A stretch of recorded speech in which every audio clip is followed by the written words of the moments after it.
Muy buenas noches, tengan todos ustedes bienvenidos a Memorial del 2024. George, un tema especial por estas fechas, vamos adelantándoles lo que vamos a hablar tanto de esta semana, que es en honor de la Virgen Guadalupana, mucha devoción, mucha fe en nuestro país e incluso en Centro y Sudamérica también le tienen mucha fe a la Virgen Guadalupana. Nuestros hermanos migrantes que van a Estados Unidos también se llevan no solo la comida, la música, sino también sus creencias y entre ellas la Virgen de Guadalupe. Y bien, pues muchos mitos en torno a ello. Hay quienes aseguran que de alguna manera fue utilizado el mito de la Virgen de Guadalupe para completar la conquista, que esta es la conquista religiosa. Aquí mismo tú y yo hemos tenido muchas polémicas en torno a que de alguna manera tú tienes una visualización con respecto a esa conquista espiritual, tanto cuanto pacífica y amorosa, y yo no la veo del todo así, pero bueno, es parte de lo que vamos a polemizar, sobre todo cuando se trata de imponer el mito de una virgen, que para muchos, bueno, parecerá sacrílego lo que yo les digo con respecto a la Virgen Guadalupana. No lo hago con esa intención, lo digo simplemente porque hay muchas vertientes del análisis, incluso hasta científico, de las que vamos a desarrollar en este programa. El culto en torno a una madre generadora de vida creo que es un buen principio para abordar este tema. ¿Cómo lo abordamos desde el mito o desde la creencia en torno a una madre naturaleza dadora de todos nuestros satisfactores: alimentación, clima, ropa, vestido, sustento, en fin? ¿Cómo abordamos ese mito? Pues de hecho así fue creciendo nació así y fue fomentándose, cambiando, sincretizándose entre todas las culturas, pero siempre fue el culto a la Madre Tierra, que es como dices, o sea, es la Madre Tierra la que me da todo, el Padre, la que provee. Así es, el sentido pasivo de que recibe la luz del sol y entonces te brinda nueva vida. También esa tiene la connotación del próximo 12 de diciembre. No, me refiero al solsticio de invierno, cuando la tierra deja de ser fértil por el invierno y pasa a la nueva vida ya en verano. Bueno, ¿cómo toma forma de este rendir honor a la madre naturaleza a la figura humana? Se va haciendo este tipo de mitologías en las que empiezan a tener como forma humana los dioses, lo hablábamos la última vez con lo del positivismo, ¿no? Es una representación mitológica de algo que ves a tu alrededor, ¿no? O sea, la tierra tiene que ser mujer porque es dadora, el sol tiene que ser hombre porque pues, es generador de vida. Generador, es el que deposita la semilla, y así. Y germina la vida. Si no hay sol no se da el milagro de la producción alimentaria. Entre otros elementos, la lluvia, el agua, el aire, en fin. ¿Y cuál es la primera figura humana que le dan de madre naturaleza a madre humana o divina, dadora de vida? Había varias representaciones de una mujer como la Madre Tierra, que eran vírgenes negras que venían de Mesopotamia, otras de África. Ya en África, en Egipto precisamente, se empezó a manejar la imagen de Isis, y eventualmente los árabes también tenían una especie de diosa madre de la tierra, y son precisamente los árabes y todo este conjunto de pueblos que llegan a España, o en ese entonces, que crean esta imagen de la Madre Tierra ya en España, en Extremadura, donde el poblado en idioma árabe se llama Puebla de Guadalupe. Entonces de ahí es la Virgen de Guadalupe.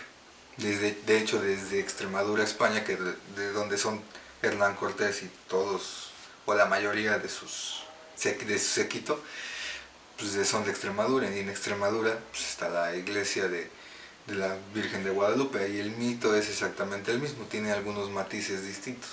Bueno, aquí la connotación es que se trata de un indígena que tiene una visión, pero no me voy a adelantar. Bueno, ya llegamos a España con figura humana, y cómo llega a América. Bueno, se da la conquista de la que hemos hablado en otros programas, les invito a revisarlos. El mito de Guadalupe, o este intento de los sacerdotes españoles de evangelizar por una parte, y si uno lo ve del lado militar, pues la conquista ya estaba consumada. Sin embargo, todavía los naturales de esta tierra seguían rindiendo culto a la Virgen, a sus dioses prehispánicos, y muy beligerantes. Déjame hacer un paréntesis porque, por ejemplo, yo soy muy asiduo al Museo del Templo Mayor y al Nacional de Antropología en la Ciudad de México, en la que nací, crecí y vivo fascinado por esta ciudad fantástica y sus museos. Entonces, por ejemplo, en el Museo de Sitio del Templo Mayor hay figuras de los dioses prehispánicos, y de verdad algunos, tú miras las figuras y son de verdad aterradoras, no es propiamente el sentido de la belleza en el caso de sus dioses. La mayoría de las religiones te pintan dioses que son toda bondad, los valores, pero en cuanto al sentido de la vista son dioses muy atractivos, hermosos, quizá el cenit de la creación humana, y sin embargo los dioses prehispánicos tú los ves y son caras, me parece a mí, hasta de demonios. Pero hay que entender naturalmente que, por ejemplo, el principal dios prehispánico, Huitzilopochtli, era un dios de la guerra, y no le puedes poner una cara de angelical, precisamente, me robaste la palabra. Entonces, bueno, evidentemente se concreta la conquista, pero la conquista militar y la posesión ya de los españoles y los indígenas que los apoyaron, pero no se había concretado todavía la conquista espiritual de los naturales. ¿Cómo se da esta? La conquista espiritual se da en dos partes.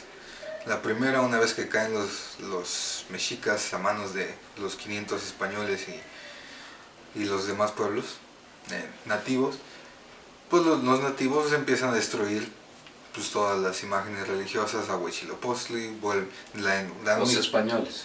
No, los indígenas, los tlaxcaltecas en específico. Ah, ya, porque eran sometidos a los aztecas. Ellos empiezan a destruir todas las imágenes, con la excepción de una, que es la de Quetzalcóatl, porque todos los pueblos nativos eran... Toda Mesoamérica en términos generales. Era devota de Quetzalcóatl. Los que vinieron a cambiar esto fueron los mexicas. Entonces, una vez que empiezan a destruir los tlaxcaltecas todas las imágenes que no gustaban, Hernán Cortés y el resto de los españoles, sobre cada templo destruido, se empuñaba la cruz. Pero ya habíamos contado en alguna ocasión anterior que los aztecas, aunque vencidos, derrotados, tenían la costumbre de, mientras se estaban construyendo las iglesias, bajo los cimientos ponían algunas de sus esculturas, y entonces pues no era difícil para ellos ir a misa, porque en realidad iban a rendir culto a sus dioses enterrados bajo la iglesia. De hecho, esa fue una visión de Cortés, lo de poner imágenes de sus dioses debajo del templo. Sí fue idea de los nativos, pero la idea de construir el templo donde de por sí se le rendía culto a cierta deidad que representaba algo, esa fue idea de Hernán Cortés. De hecho, también por eso es lo que va Cortés a España la primera vez y le pide al Papa que le dé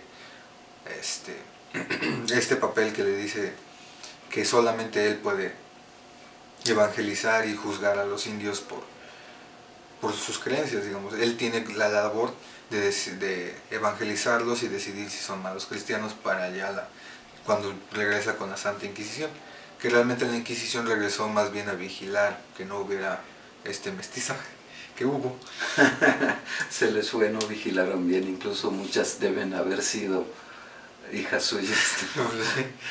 Entonces los españoles, los que venían con Cortés no se quejaban ni nada, los frailes que venían de otro lado sí se empezaban a quejar y ese indio tiene que ser quemado porque eso es un hereje, pero pues el que tenía el poder en ese sentido era Cortés y no podían juzgarlos porque Cortés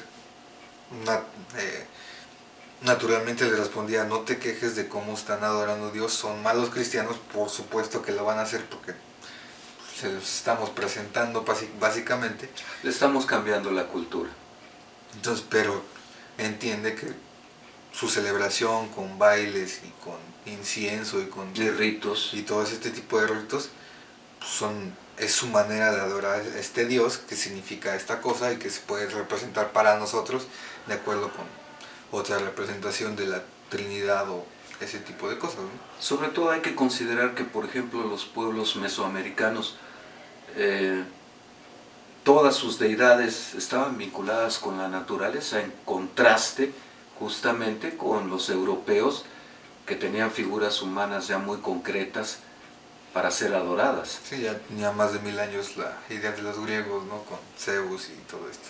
Sí, y uno se pone a evaluar que era más adelantado porque, por ejemplo, los aztecas sí tenían, sobre todo por el entorno con el lago de Texcoco, sí tenían un enorme respeto por el medio ambiente, por la naturaleza, y sin embargo los europeos donde se paraban contaminaban.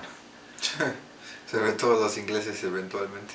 Y los franceses, porque no tienen agua los franceses, pues. Ellos inventaron el perfume, por algo será. Pero por eso te repetía varias veces, ¿no? O sea, el mito de que los ingleses, alemanes, holandeses, etcétera, son colonizadores, y los españoles, que sí tuvieron otra especie de acercarse a los pueblos indígenas, ellos son conquistadores. Pues no sé, mira, por ejemplo, lo que describes de ese tomarse la molestia de Cortés de ir a ver al Papa y ser el que encabezara el proceso de evangelización, habla mucho y muy bien de él, en el sentido de, me parece a mí, es la primera muestra de tolerancia religiosa. Pero es lo que te decía también, o sea, el segundo libro de gramática, que tenía gramática y todo eso, fue el náhuatl. Pero te decía, cuando Cortés llega ya eventual con la conquista, lo primero que hace es traerse franciscanos de Extremadura, todos de Extremadura también.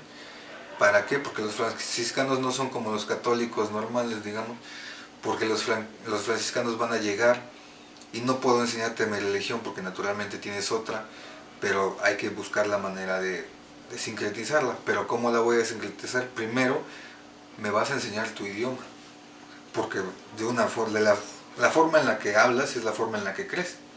Entonces, de esa forma, una vez que yo comprenda tu idioma, voy a comprender cómo crees. ¿Bilingües los misioneros entonces, los franciscanos? Aprendieron náhuatl, todos, y con la nobleza azteca, tlaxcalteca y de los pueblos, a ellos les enseñaban castellano y a los otros les enseñaban el náhuatl y eventualmente el maya. Bueno, es una conducta, pues un poco de buscar afinidad con el vencido. Por eso fue muy fácil para los franciscanos tornar el culto a Jesús, por ejemplo, a Jesucristo. ¿Por qué? Porque Quetzalcóatl era el Cristo, completamente su mito era eso, ¿no? O sea, sí, son semejantes. Completamente. Lo único que no les gustó fue lo que ya comentamos en algún programa de su final, en su inmolación, que es muy distinta, porque Quetzalcóatl cae ante la tentación y entonces se inmola, mientras que Jesús no cae en la tentación. Pero de todos modos es crucificado. Así es, pero en esta idea de que es crucificado por su pureza, no sé, ¿no? Divina. Bueno, evidentemente este fue un proceso lento y no se concretaba la conquista espiritual. Ha de venir esta trama, esta historia muy interesante con respecto a la Virgen de Guadalupe, para que empiece y el pueblo la asuma como suya. Cuéntanos un poco del surgimiento de la Virgen de Guadalupe. Pues lo primero fue inmediatamente, digamos, de la conquista, llegaron los franciscanos, empezaron a evangelizar y a hacer este sincretismo con Jesús, con Dios. Por eso los aztecas tenían mucha dificultad con eso, porque pues, Huitzilopochtli es el Dios, y para los católicos pues, el infierno quema como el sol. Entonces había un gran choque, ¿no? Para los aztecas el sol era un dios, dador de vida. Dador de vida. E incluso era un honor morir porque pensaban que iban a ir a alimentar al sol. Así es. Entonces por eso se quedó ya mejor con la imagen de Quetzalcóatl. Una cosa que sí prohibió, por ejemplo, Cortés fue el sacrificio. O sea, pues creer en lo que quieras o adorar a los dioses como quieras, esa era la idea de Cortés.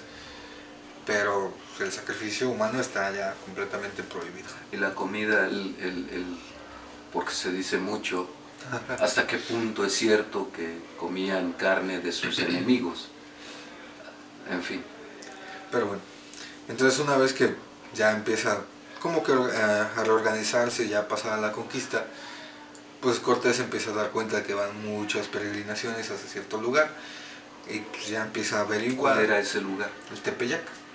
Pero ¿por qué? Bueno, yo digo cerca, entiendo el Cerro de la Estrella, porque de ahí surge un mito prehispánico, pero... ¿Qué es el mito de Tonantzin? Que es la madre de los dioses que nace ahí, y bueno, también. Otra vez la madre, ¿no? Sí, era la misma idea que tenían los mesoamericanos, la madre tierra. Cuando llegaron los franciscanos y Cortés se dieron cuenta que iban para allá. ¿Por qué? Pues es que es la madre de los dioses. Ah, pues ahí está la Virgen María. Pero como todos los extremeños y los españoles eran guadalupanos, por la Virgen de Guadalupe de Extremadura, pues se quedó el María de Guadalupe. Qué caray, ¿no? Mira, por ejemplo, no lo sé, si nos conquistan de otra región de España, Sí. no se hubiese llamado Guadalupe. De Santiago, ¿no? De Compostela. Sí, por ejemplo. En fin, por ejemplo, este pueblo de Tasco, de Santa Prisca, ¿no? En fin, bueno, hubiera tenido otro nombre. Cuestiones que tienen que ver, me refiero a que tiene un proceso muy lógico de cómo actuar de acuerdo a las circunstancias con tal de conseguir esa conquista religiosa. Sí, Cortés tenía esa idea de conquista religiosa, pero de una manera distinta, que es más o menos como lo que decíamos con los franciscanos, es ya tienen una creencia, hay que buscar nuestra religión en la suya y entonces adaptarlo. Eventualmente con los años, como pasó con María o la Virgen de Guadalupe, pues así fue. O sea, durante los primeros 100 años pues seguía siendo la Tonantzin, ¿no? Y con el tiempo, con el paso del tiempo, poco a poco, pues, se convirtió en la Virgen María de Guadalupe. Y además de que pues, ya se construyó la basílica. La basílica. Sobre todo la antigua, la que sí está en el cerro, porque la que vemos en la explanada no es la original. Es decir, no es a donde iban los indígenas a rendir culto. A mí me llama mucho la atención cómo es posible que los indígenas aceptasen mudar de Tonantzin a la Virgen María de Guadalupe. Es lo mismo que te decía, son las narrativas. O sea, los nativos que ya creían en Tonantzin en esa época, pues, sigue siendo Tonantzin hasta que se mueran. Pero la siguiente generación ya la conocen como Guadalupe. Ya. Y la siguiente, y la siguiente. Y adiós Tonantzin. Pues, se queda en su época y pues aquellos que leen historia y los nativos que todavía. Bueno, es muy interesante, sobre todo porque fíjate, me quedé pensando en el hecho de los franciscanos. En Puebla, donde yo estuve en un seminario un tiempo, son los dominicos los que ponen el seminario y van y evangelizan. Tienen otras costumbres, no son, yo creo que esa conquista espiritual no hubiese sido tan amable como la planteas si no hubiesen sido los franciscanos quienes las llevan a cabo, ¿no? Porque los franciscanos, incluso no es fortuito que el Papa haya adoptado el nombre de Francisco por ser en honor de San Francisco de Asís, que todo el mundo identifica por su amor a los animales, pero no es cierto, es en general hacia la naturaleza. Corrió el pueblo prehispánico mesoamericano, los aztecas, de contar con los franciscanos, porque yo me imagino que si hubiese venido Sí, otra llegaron. corriente, sí, no, naturalmente, y Sí, por eso llegaron. yo discutía contigo la vez anterior en el sentido de que pues no fue tan amable la conquista religiosa, porque yo he leído testimonios de crueldades, incluso de sacerdotes de otras corrientes, dominicos, etcétera. Y que eran corridos por Cortés, a veces en persona, otras veces ya cuando falleció hubo una gran batalla porque pues, los franciscanos quedaron olvidados y ya llegaron los... Sí, es una... Había hasta jesuitas, etcétera, ¿no? Todavía los jesuitas, pero bueno, no quiero cambiar el tema a lo religioso, porque entonces sí nos metemos en un lío y mucha polémica, porque digo, cada corriente de la Iglesia Católica tiene formas y objetivos muy distintos. Los jesuitas sí son también muy amorosos y todo lo que tú quieras, pero cumplieron una misión muy distinta dentro de la Iglesia Católica. Eran hombres muy cultos, muy preocupados por el conocimiento, sí la fe primero naturalmente, pero no cerrados a que esta naturaleza tiene un reloj que camina y que depende de numerosos factores que tienen una explicación en la naturaleza y en la ciencia, y no todo es achacable o atribuible a Dios. Entonces, pero estaban diseñados su formación y su objetivo más para cuidar los valores de la fe, incluso recurriendo a la beligerancia, porque eran muy guerreros. En ese sentido sí se parecen a los luteranos y calvinistas, por ejemplo. Insisto, hay muchas corrientes, entonces de alguna manera ha sido muy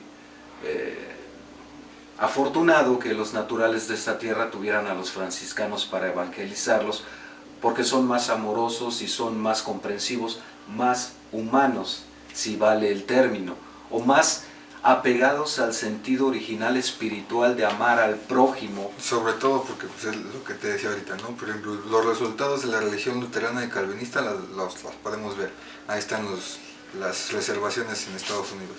Sí, sí, sí. Y aquí, como te he repetido, en el virreinato, pues todos los indígenas eran usos y costumbres, están en sus tierras, son de ellos, viven aparte, separados de los españoles, y ellos viven su vida como quieran.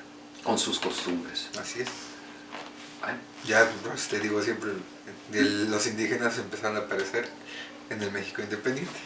No, pero mira, a lo que yo me refiero es que quizá no sean reservas como en el caso de Estados Unidos, en donde confinan a los indígenas y los mandan más allá, cerca de las montañas, prácticamente a morir. Además de las políticas de educación americanas en los años 40, ¿no? O Sí. 30, Sí, en sí, los sí. que agarras a los niños, a los indios americanos, los agarras, no me interesa cómo te llamas a John ahora, ¿no?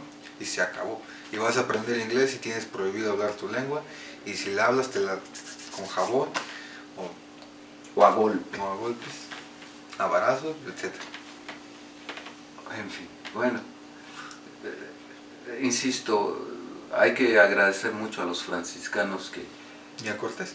y a Cortés, naturalmente, paradójicamente, porque si él, en su calidad de conquistador ciertamente, pero de jefe, de cabeza de una nueva nación que está surgiendo, no hubiese impuesto, no hubiese tenido el tacto político de la tolerancia religiosa de la que yo te hablaba hace un momento, porque si no hubiese respetado, acudido, recurrido a la tolerancia religiosa y les prohíben de tajo quizás a sus dioses, hubiese habido un levantamiento, y yo no sé si los españoles hubieran podido soportarlo, tal vez y por su alianza con los otros pueblos que eran indígenas y eran enemigos de los aztecas. Pues ya los aztecas, en este hipotético que hablábamos, en el cual Moctezuma le decía que pues ahora nosotros nos vasallamos al rey Don Carlos, pues yo creo que sí hubiera sido no un sincretismo, sino una imposición, y Huitzilopochtli hubiera estado debajo de Dios, algo así, ¿no? Digamos. No, yo creo que hubiera sido al revés, tanto como quieran llamarle Yahvé, Jehová, etcétera, y Jesús, Joshua, etcétera, hubieran estado abajo de Huitzilopochtli si nosotros hubiéramos conquistado a los españoles. Ah, no existirían. Sí, sí, se los hubieran comido, ¿no? Por ejemplo, o los hubieran sacrificado. En fin. Para darle vida a Huitzilopochtli. Sí, sí, sí, son de esas paradojas, ¿no? El mundo al revés. Alguna vez hay que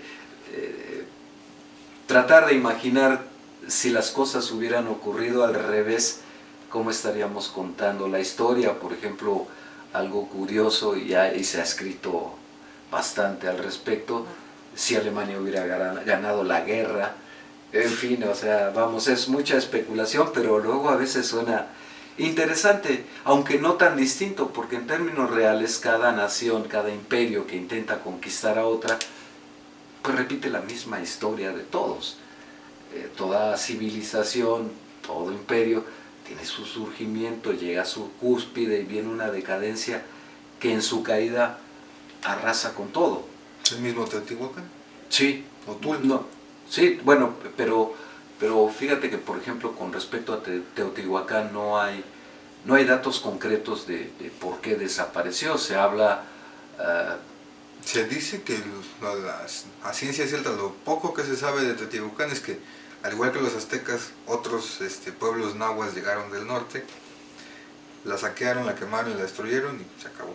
Pero son muy pocos los vestigios. No, sí. Porque mira, finalmente, bueno, déjame... Porque de hecho los mexicas fueron los que encontraron Teotihuacán, ¿no? Si digamos, ya estaba en ruinas y estaba con la hierba alta y de repente... Las pirámides, la del Sol y la de la Luna.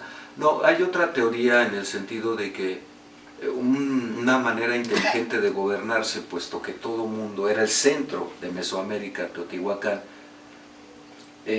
una manera de organizarse políticamente es que había varios, llamémosles tlatoanis o gobernantes, cada uno de las distintas culturas que confluían en Teotihuacán. De manera que a lo mejor en una de esas es una especulación de los antropólogos y de los historiadores y de quienes están estudiando Teotihuacán.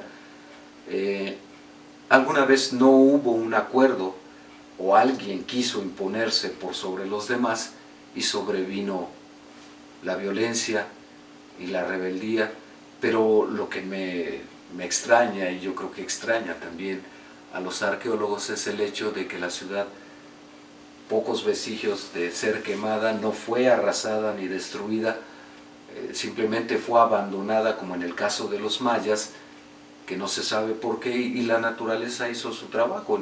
Muchos templos todavía, y que son impresionantes, están escondidos en todas las zonas, tanto de México como Guatemala, Honduras, Belice, de templos mayas fastuosos, que no están destruidos, simplemente la naturaleza recuperó. Sí, y no han sido muchos hallados porque están en medio de la selva. Es como lo que dicen, ¿no? Que lo que encontraríamos debajo de la arena del Sahara, por ejemplo. Bueno, vamos a arribar al culto a la Virgen de Guadalupe y esta fe maravillosa que le tiene el pueblo mexicano, incluso allende nuestras fronteras en el norte con Estados Unidos.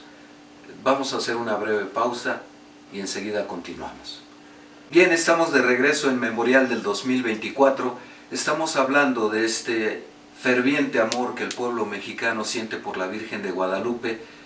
Hemos explorado un poquito los orígenes, no hemos ido naturalmente mucho a fondo, pero también hemos hablado de esa evolución del culto a la madre naturaleza que después toma la forma femenina para cobijar a sus hijos amorosamente, primero en Europa, en el caso de la Virgen María, y después se da la conquista en México, y muy particularmente para completar esa conquista que fue militar, había que concretar la conquista espiritual, y en gran medida esto se consigue con la tolerancia de Cortés, pero también con los intentos posteriores que se dan de concretar el sincretismo y de adoptar a la madre de los dioses mexicas como la Virgen María, y surge la Virgen de Guadalupe. y ya lo comentabas tú hace un momento, puesto que del lugar donde es originario Cortés y quienes en su mayoría vinieron tanto a evangelizar como a conquistar, son de esa misma zona donde se le rinde culto a una Virgen de Guadalupe, pues nos trajeron tanto el nombre como la creencia en esa Virgen. Y yo hablaba también hace un momento de la tolerancia de Cortés para con los ritos y las ceremonias prehispánicas que se mantuvieron todavía un tiempo, pero que se fueron perdiendo con el paso de los años, y de la Virgen Madre de los Dioses prehispánica evolucionamos a la Virgen María de Guadalupe, Madre de Dios también. En fin, yo quisiera hacer algunas acotaciones que me llaman singularmente la atención, porque hay algunos estudios que se dicen científicos. Yo la verdad no tengo manera de comprobarlo, pero es parte de lo que se ha especulado al respecto. Por ejemplo, algunos estudios sobre el manto que utiliza la Virgen de Guadalupe. Algunos investigadores dicen que es la fotografía, el retrato de la parte del universo que es visible desde la Tierra y las constelaciones. Es un retrato de esa época, en el momento en que se da el milagro de cómo estaba conformada la posición de los astros en el cielo. Si lo es o no lo es, no lo sé. Hay muchos que especulan, por ejemplo, en el viaje a la Luna, que la mayoría de las fotos que se tomaron los astronautas allá no tienen imagen de las estrellas, porque iba a ser todo un rollo, porque se puede calcular matemáticamente y ahora con la tecnología en computación, colocar las estrellas y ver si coinciden con las fotos que habían tomado, y se hubiera descubierto que no fueron realmente a la Luna. Quienes conocen de fotografía dicen que finalmente la luz estaba diseñada para fotografiar al astronauta y no para arrojar la suficiente luz para pescar la luz proveniente de las estrellas, con todo y que allá no hay contaminación luminosa, ni hay smog, ni hay fábricas, ni nada que se le parezca, no tiene atmósfera, en fin, hasta donde sepamos, pues. Bueno, pero todo esto porque se comenta que pues el manto que usa la Virgen es un retrato del momento exacto donde se encontraban las estrellas cuando se dio el encuentro entre Juan Diego y la Virgen de Guadalupe. Otro de los estudios que se presuponen son científicos, no me he adentrado mucho en ello, pero sí me llamó la atención, es en el sentido de que en el retablo de la Virgen, en los ojos está plasmado, en los ojos de la Virgen de Guadalupe se alcanza a distinguir bajo microscopio las figuras tanto de Juan Diego como de los padres que estaban atestiguando cuando Juan Diego soltó las flores, la imagen de la Virgen en el ayate. Pero en fin, son cosas que a veces son cuestiones de fe, otras hay manera de poner bajo el microscopio las cosas. Cuando se atrevan a hacerlo, pues bueno, sé que de alguna manera ya la Iglesia Católica en México sí permitió que se hicieran algunos estudios del ayate y después lo guardó celosamente. Hubo incluso, bueno, algunas cuestiones, sobre todo en el traslado entre la basílica original que está en el cerro del Tepeyac y otras con respecto a la nueva basílica, y que en el Inter, bueno, en fin, ¿para qué les digo? No tiene sentido, no es objeto de esta charla. ¿Alguna otra cosa que tú quieras agregar? Porque no quisimos ahondar en la historia que ya todo el mundo conoce del encuentro entre Juan Diego y la Virgen de Guadalupe. ¿Alguna otra cosa que tú quieras agregar? ¿Cómo toma la Iglesia en alguna época cuando se iba a canonizar a Juan Diego? Cuéntanos. Bueno, tres aspectos que me parecen como que relevantes. El último sería este de Juan Diego. El primero es, curiosamente, cuando se empieza a hacer una imagen de la Virgen de Guadalupe, se copia de Extremadura, que son las connotaciones de la media luna bajo sus pies. Siempre me ha llamado eso la atención, ¿eh? La media luna significa el triunfo de la cristiandad en España sobre los musulmanes. Miren lo que estamos adorando, ¿eh? La otra connotación, por ejemplo, que fue un gran cambio, fue que la representación que se hizo aquí de la que había en España es muy distinta, porque la de España tiene el bebé en brazos y la de México está embarazada, que tiene un listón, de hecho. Pero hay un bebé abajo, hay un niño. Es un ángel, es un querubín. Ah, ya. Entonces, sí, también ese se me olvidó citarlo, y qué bueno que lo... tenía esta connotación de que la Virgen de allá ya dio a luz y su producto es España. Y aquí sigue embarazada porque su producto no ha nacido, a pesar de que la imagen está representada, en la que sigue encinta, fue mandada a hacer por nuestro personaje favorito, Porfirio Díaz. Vale. Tu personaje favorito. En fin, no, yo no dejo de reconocer los talentos y el peso histórico que tiene Porfirio Díaz, pero así tanto como tenerle devoción como a la Virgen, pues no. Ajá. Pero ese embarazo, me parece, a mí simboliza un país naciente, una nación nueva. De acuerdo con la connotación ahora sí religiosa, se dice que allá en España ya está el bebé nacido, porque pues, España ya acabó con sus conflictos y ya está en paz. En teoría. En teoría. Y aquí en México no, porque pues, para la época en la que se llevó a cabo la obra que mandó a hacer Porfirio, pues viene está la conquista, la independencia. No, tú dices una réplica, no el ayate, porque si no se va a confundir. Sí, es una réplica, ¿no? Es una representación que mandó a hacer Porfirio Díaz basada en el ayate original. No en el ayate, en la imagen de Extremadura. Ya. A Porfirio no le interesaba la que estaba en la basílica. Y dice, yo quiero una que sea de nosotros. Eso me llama la atención, o sea, de las ideas religiosas de Porfirio Díaz. No sé si has ahondado en ello, pero lo hablaremos en otro tiempo, en otra oportunidad. Es la representación de una nación que no estaba consolidada. Así es, esa era la idea del pintor, no de Porfirio. Bueno, muy interesante.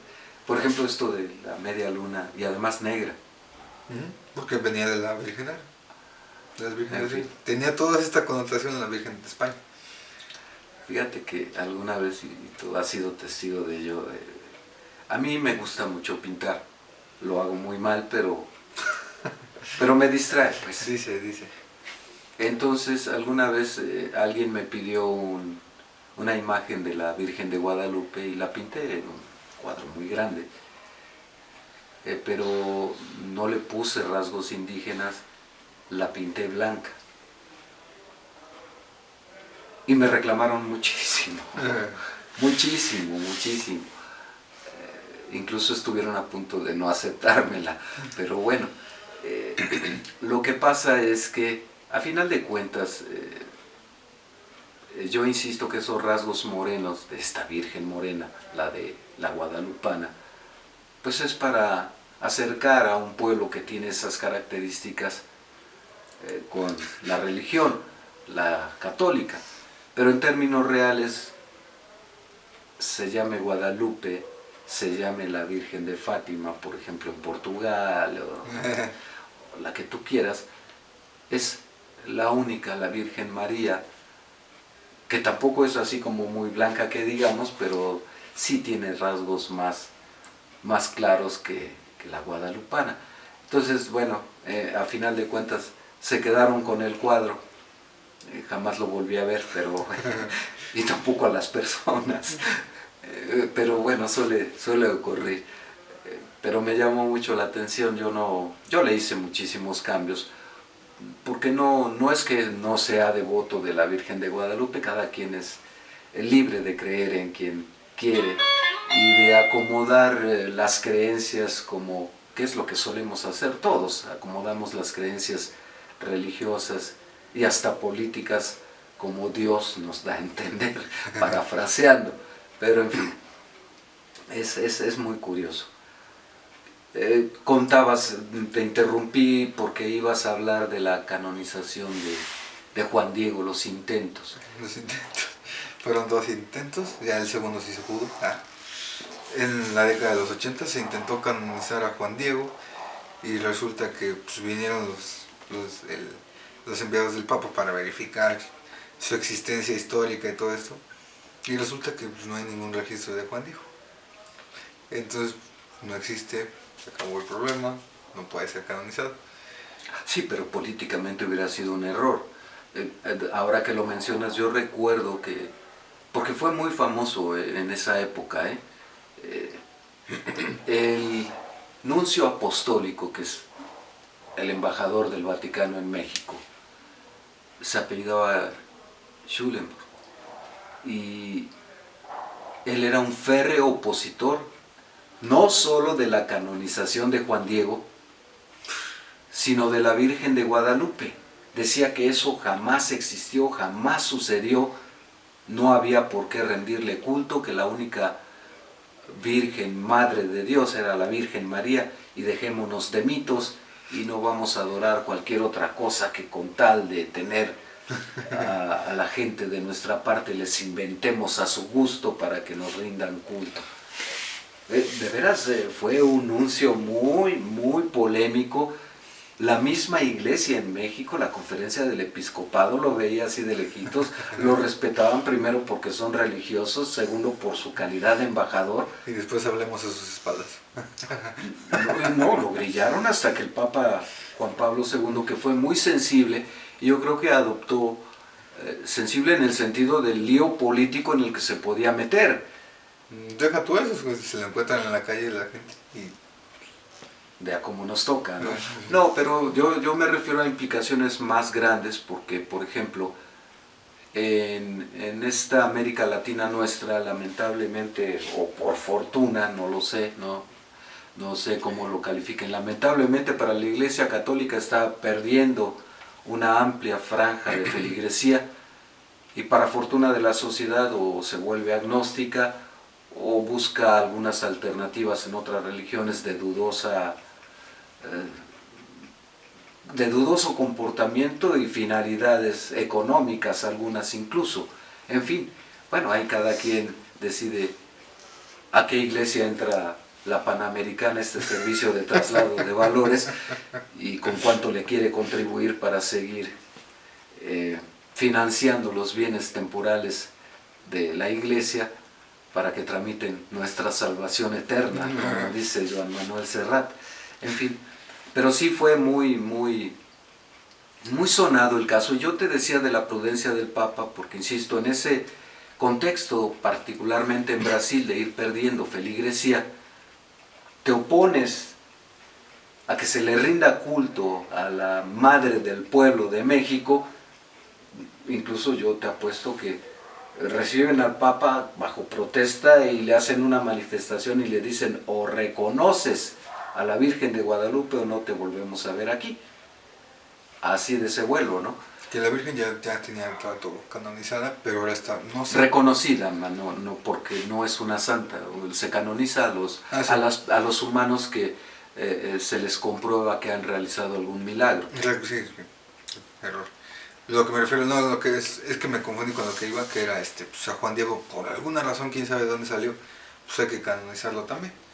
Y pues empezó a buscar todo eso, ya se llevó... Se quiso quedar bien con el pueblo mexicano, sobre todo en el entendido de que, insisto, la Iglesia Católica está perdiendo muchos feligreses, y una manera de tenerle una atención al pueblo mexicano y recuperar a los creyentes era tenerles este gesto para canonizar a Juan Diego. Que al final pues eso fue lo que pasó, ¿no?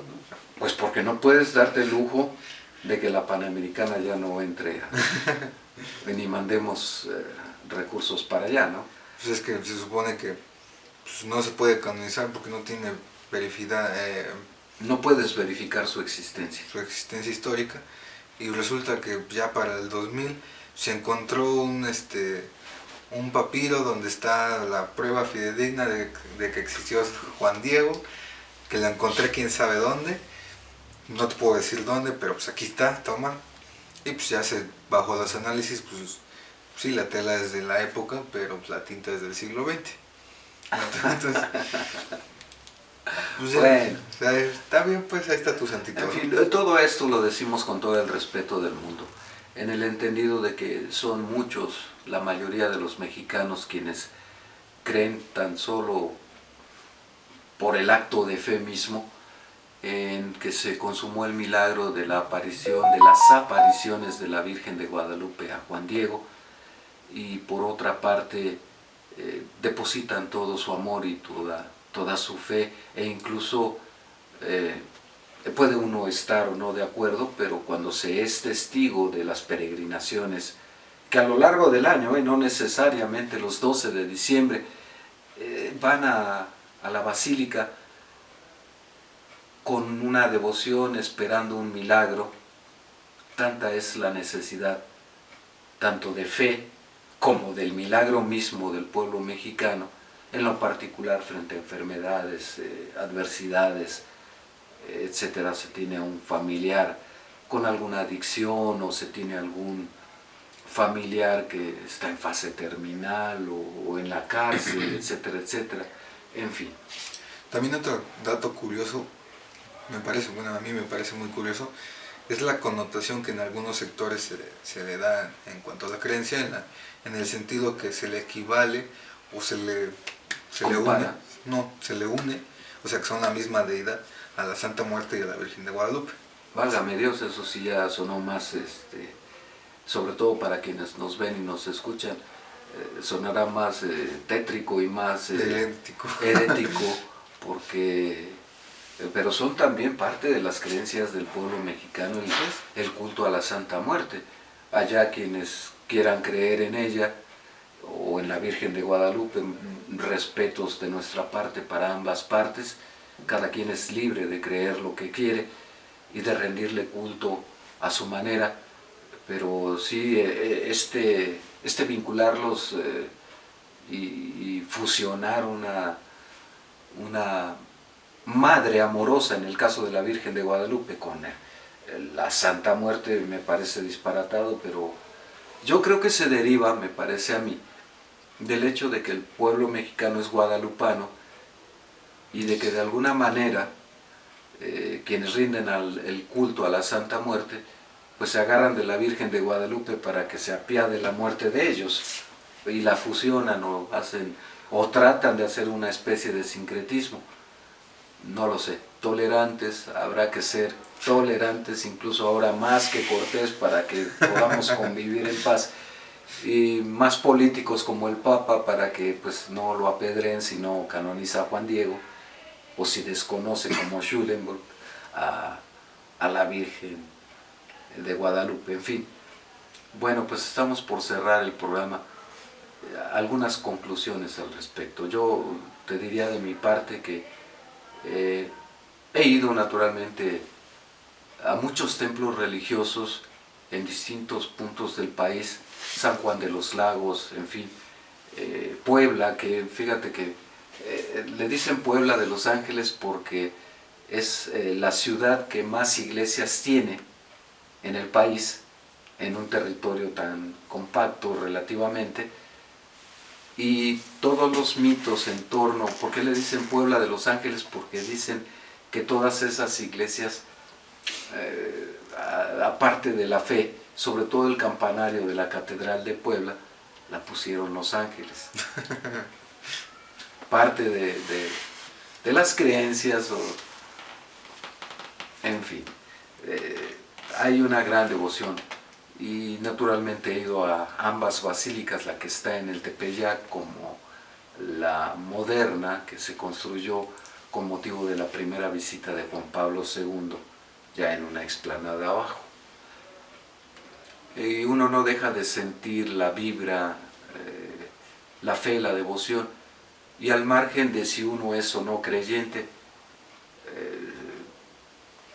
lo ves desde esos dos aspectos de cómo mueve todavía la religión a todo un pueblo, a toda una nación, por una parte, y por la otra, esa necesidad de atención que tiene la gente, de esperar un milagro para que las cosas cambien.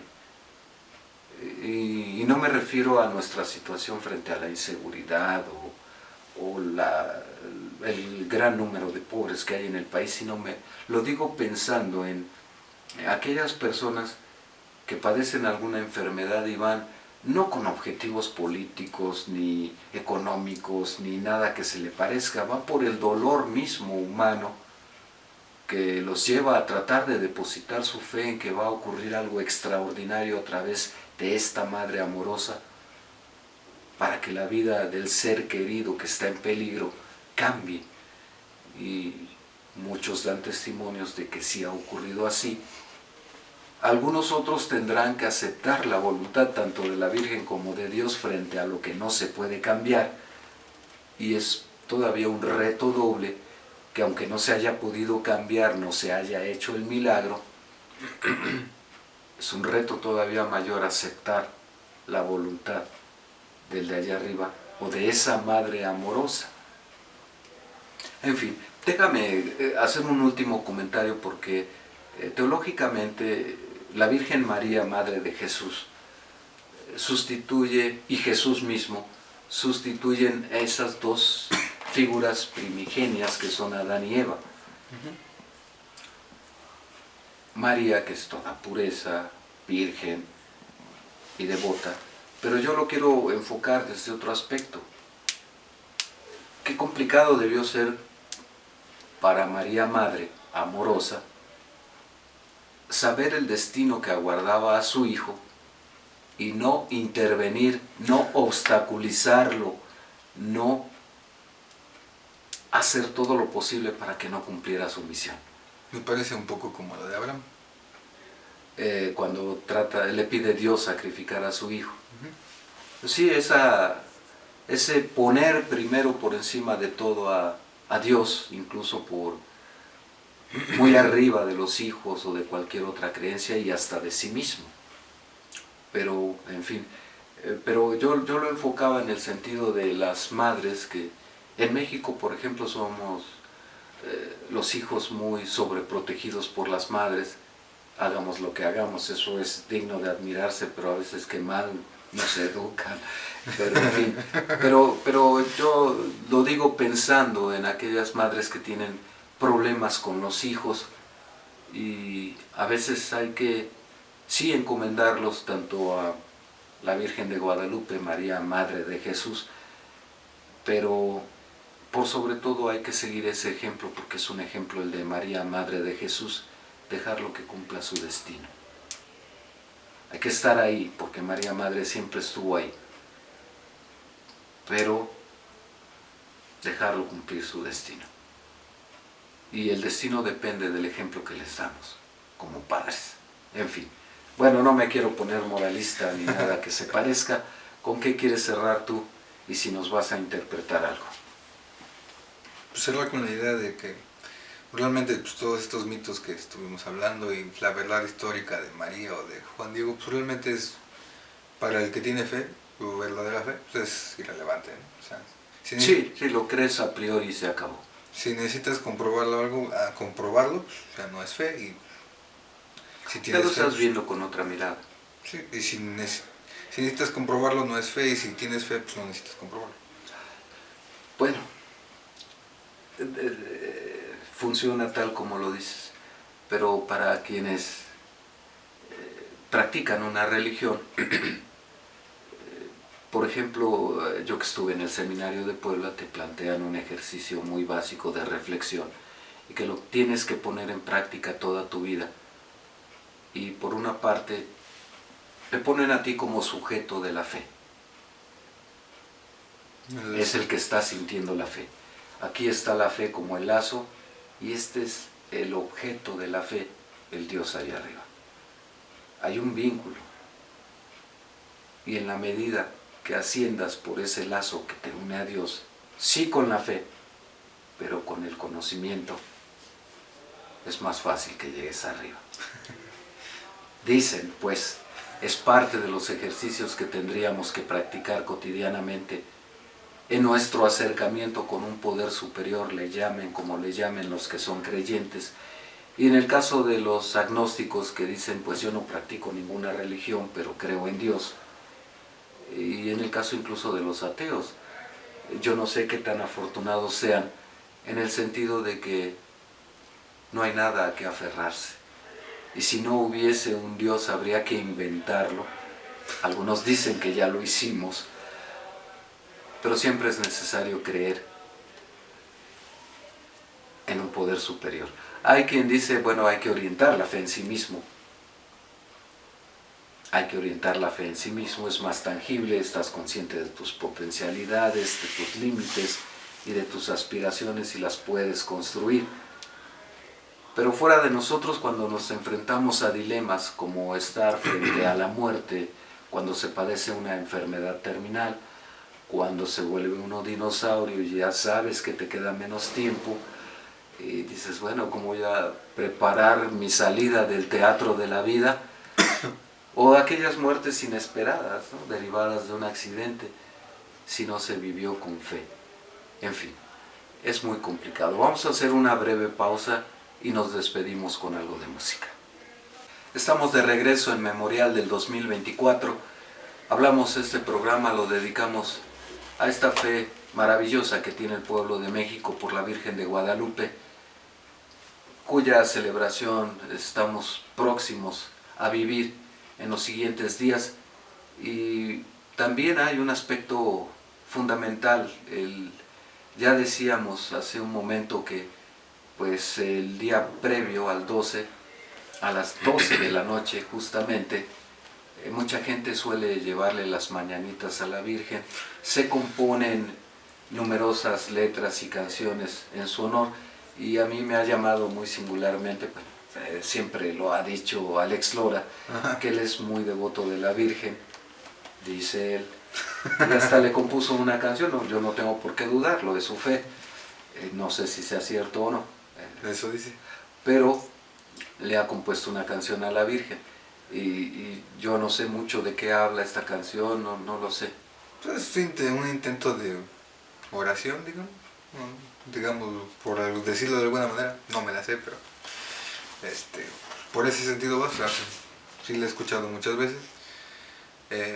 Lo que sé de la canción es que él quería, por ser devoto, quería escribirle una canción, se la escribió, y luego para la canción que quería una colaboración de a fuerzas, y pues, se llevó a Carlos Santana, ¿no? Válgame Dios, no pedía nada el angelito. Y pues, los de Warner Music le dijeron, no, es que pues, es imposible que él vaya a grabar contigo, y de repente se acuerdan eso de, no, pero dile que es una canción de la Virgen, porque Carlos Santana también es muy devoto de la Virgen. Y sí, pues luego llegó Santana, y en la grabación se ve del videoclip de la canción, se ve a Santana que lleva su pancarta, su imagen, ¿no?, para inspirarse. Y así fue como colaboró el Tri con Santana por esa canción, digamos. Bueno, interesante la historia. Yo te preguntaría, puesto que medio está acostumbrado, o por lo menos incipientemente está acostumbrado Alex Lora a plagiar algunas canciones, ¿no? Como Rodrigo, ¿no? Sí, pues. De que incluso hubo una rivalidad muy fuerte por esa, y ya la has platicado en alguna ocasión de que a Rodrigo González sí le molestó muchísimo la canción, que finalmente terminó siendo un éxito con el Tri comercial, y sin embargo el autor original pues es Rodrigo González. Sí, pues es muy interesante la curiosidad, ¿no? Digamos, en un sentido, Rodrigo se cuenta o dice él que se quedó tomando, se trasnochó y se quedó dormido afuera del Auditorio Nacional, y al otro día estaba completamente crudo y con un dolor de cabeza inmenso, que la única forma que se le quitó fue componer la letra de la estación del Metro Valderas. Y entonces empezaba a pegar mucho con Rodrigo, ya en las calles, tocando en el metro, se popularizó demasiado y pues Alex Lora ¿Cómo se enteró Alex Lora de esa canción? pues se volvió demasiado popular, además estaba muy en boga, empezaba a pegar mucho la música de Rodrigo por su cassette que él mismo se grabó y que empezaba a repartir o vender, y supongo que por ahí llegó a Alex Lora. Y nunca reconoció ni derechos de autor, nada de eso. Sí, en el disco que se la grabó, pues, escrita por Rodrigo González, adaptada por Alex Lora. Pues sí, pero de los derechos y de los ingresos. El nombre, por el nombre recibe derechos Rodrigo, pero por la letra, música, ya es todo para Alex Lora. Porque el tecnicismo de decir que es arreglada por Alex Lora, pues ya le da las... Sí, variaciones sobre un tema de Rodrigo González. Sí. ¿No? En fin, son de los vericuetos con los que uno se encuentra para burlar la ley, ¿no? Ni hablar. Bueno, ¿qué nos vas a interpretar para despedirnos? Sé que en algunas ocasiones has también tú llevado serenata a la Virgen, en algunas ocasiones, pero de eso ya hace mucho tiempo y Sí, sé que no lo tienes muy presente y no hay nada preparado al respecto, pero bueno, algo en alusión a esto de Alex Lora y su disputa con Rodrigo González, con el Metro Valderas, por ejemplo. El Metro Valderas, en todo caso. Que me parece una cosa muy curiosa, ¿no? Que en la estación de radio mexiquense del Estado de México se reunieron Alex Lora y Rodrigo, después de haber estado cada quien por separado. Los entrevistadores le preguntaron a Rodrigo qué opinaba de la canción, sin comentarios. Le preguntaron a Alex Lora, y él simplemente se limitó a decir, pues era una muy buena canción que tenía que grabar. Ya en la versión en la que ambos están juntos, Rodrigo vuelve a decir, pues sin comentarios, ¿no? Y Rodrigo, Alex Lora, pues simplemente digo, pues es que no puedo cantarla porque se enoja el maestro Rodrigo. Porque se sabe que Rodrigo le fastidió demasiado que la haya grabado. Porque pues destruyó prácticamente con su canción, ¿no? La versión original que él había hecho. Que es como te hablaba en el programa anterior, Rodrigo, su idea del rock and roll mexicano, del rock rupestre, era pues tratar un poco los traumas con esta influencia freudiana que tenía él. Pues, la cuestión que hizo Alex Lora al adaptar la letra es cortar los versos que hablan de este trauma y dejarse en el verso con lo que ya hablábamos de Alex Lora, del simple cotorreo, y decir que pues me dejó mi chava y se fue de trabajadora social, ¿no? En fin. Bueno, pues adelante.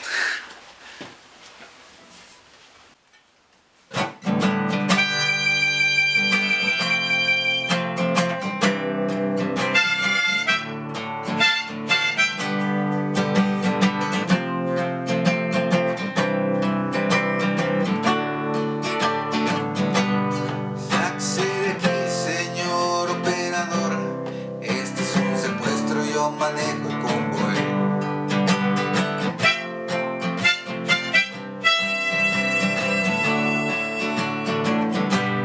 Mejor haga caso, para ustedes mejor. Así es que haga a su lado porque ahí le voy.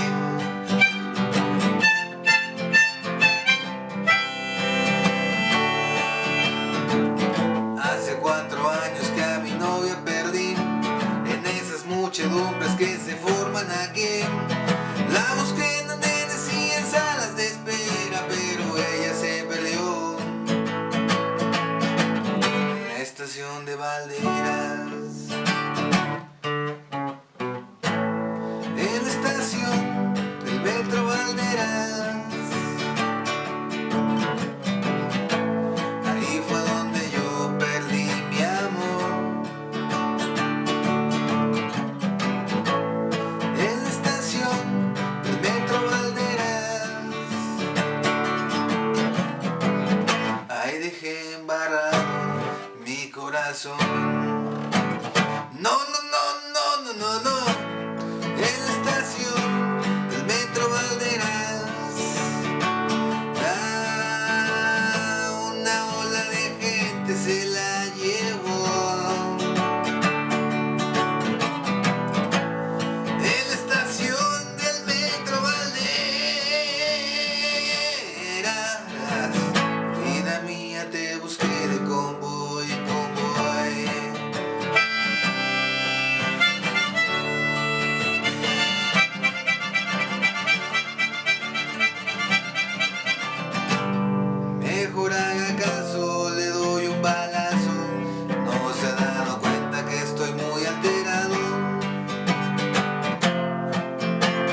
Bueno, muy distinta a la de Alex Lora, ¿no?